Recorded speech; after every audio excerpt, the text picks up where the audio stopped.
Why won't you just jump?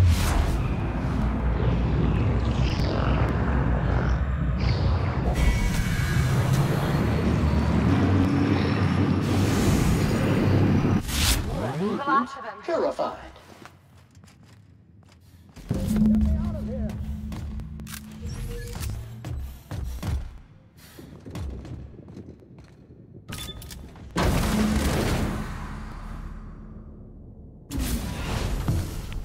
You don't know how glad I am to see you.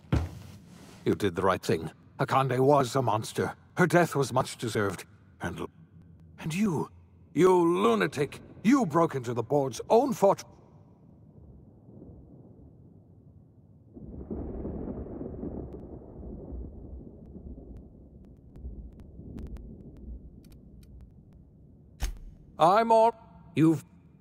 You and I are going to have to work harder than ever to save Halcyon. I'm afraid the situation is far worse than any...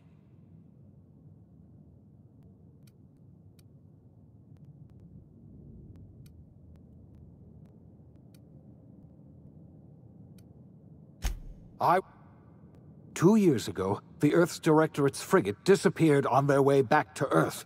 We don't know what they discovered when... They haven't exactly been hands-on around here anyway. So there's one...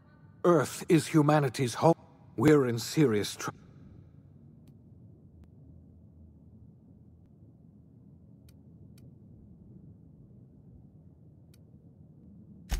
Yeah.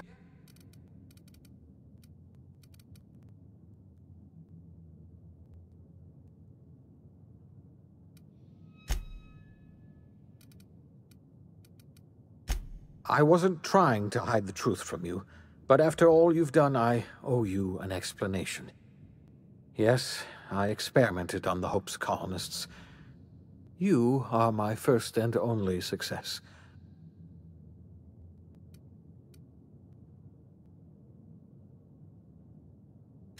I'm not asking... If you have any more... We have no connection back to Earth, and return is likely impossible. I heard it from Akande herself. She tried to pressure me into joining her side, you see. Tried to make me realize that all hope is lost, and that we are. She was half right. We are... You might have heard of the Earth Directorate's frigate. Half the colony's entire military was on that. That was 2 years ago. We haven't heard a word. Yes, we do. You've done a marvelous thing. You've succeeded well. We must begin the revival process immediately, starting with the Hope's brightest minds, and then we're going to need a leader. And I can't imagine a better person for...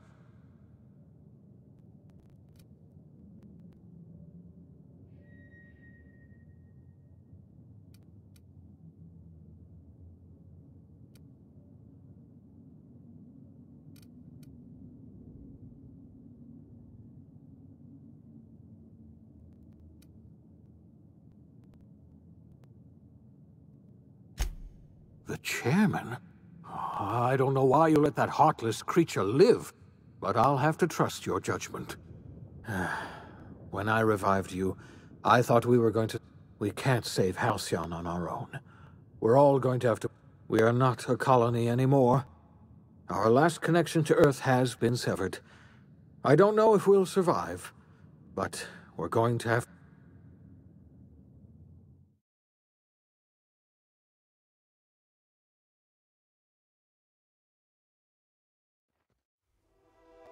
The OSI teaches that everything in the universe happens according to the grand plan.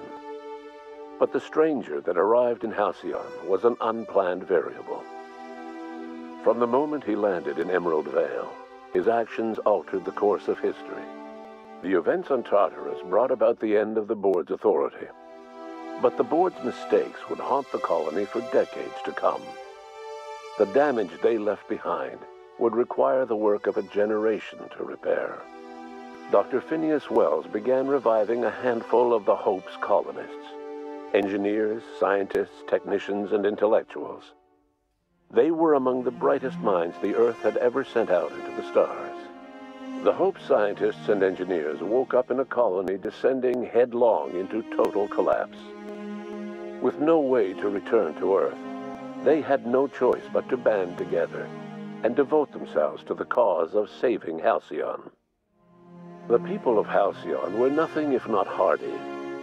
In the absence of the board's authority, many of the colony's settlements banded together with a single purpose in mind: survival.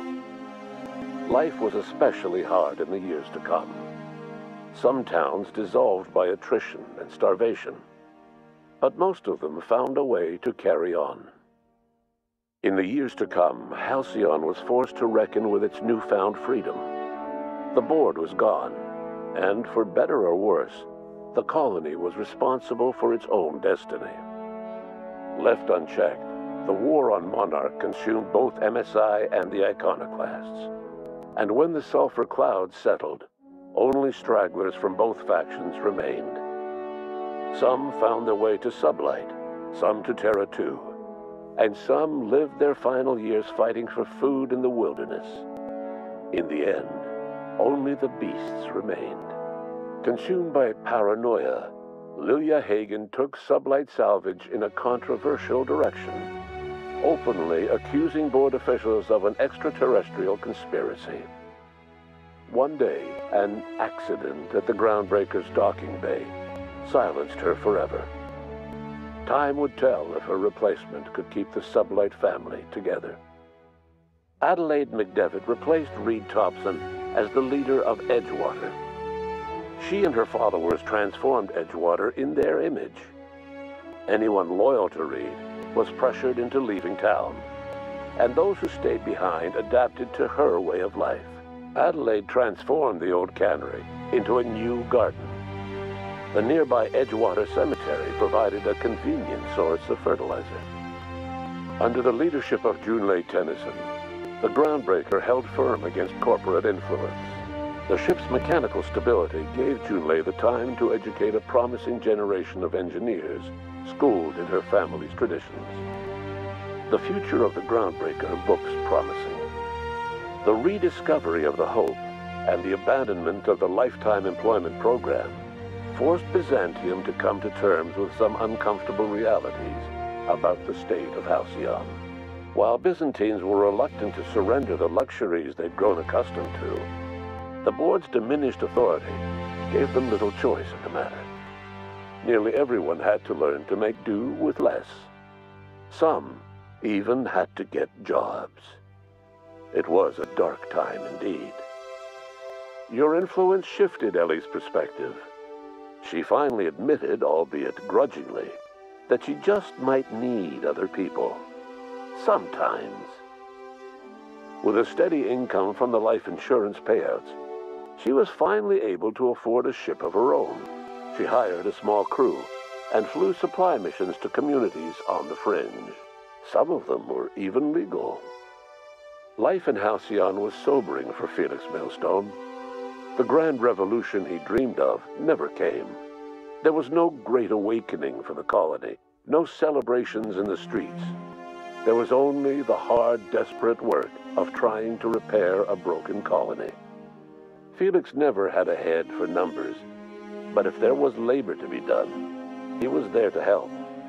Eventually, Felix realized that the work of a revolution was done with two hands.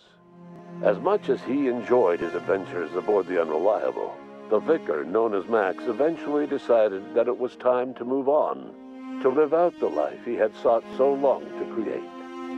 He knew there were many in the colony who carried burdens much worse than the ones he had struggled with, and he devoted himself to easing their suffering wherever he could.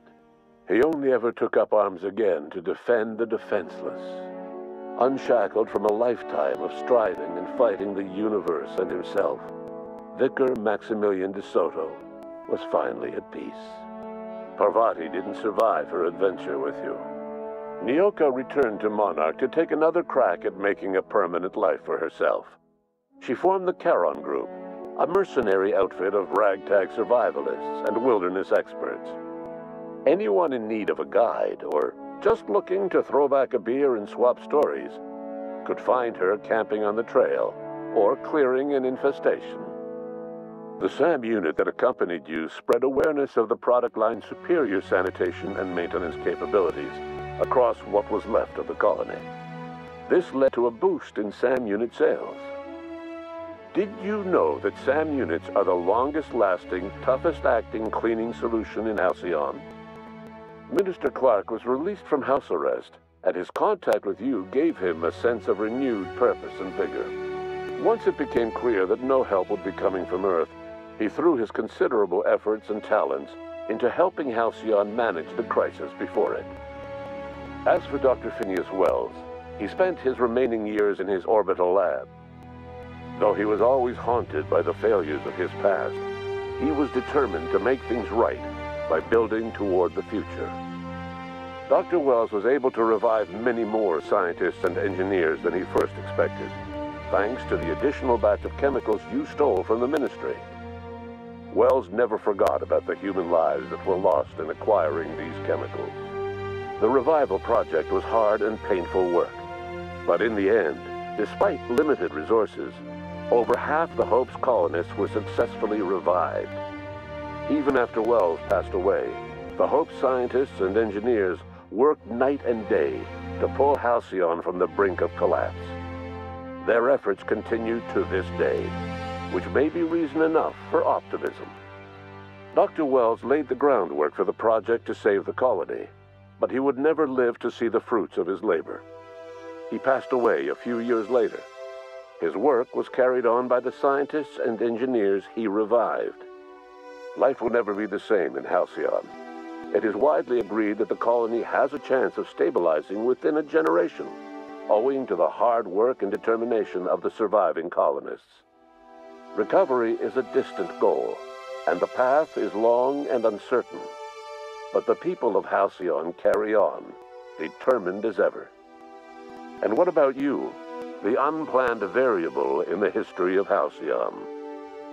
You brought an end to the riot on Tartarus, and partnered with Chairman Rockwell to run the colony together. As Halcyon looked toward the future, you remained a constant presence in the colony's administration. You were never weighed down by bureaucracy, and you never had to dirty your hands with politics. You had people who did that for you. By your influence, Halcyon survived the turbulent years that were to follow. No one knows what's happened to Earth, and no one knows what the future has in store for Halcyon. All we know for certain is this: the name of the Unreliable and that of its intrepid captain will remain the subject of countless stories for years to come.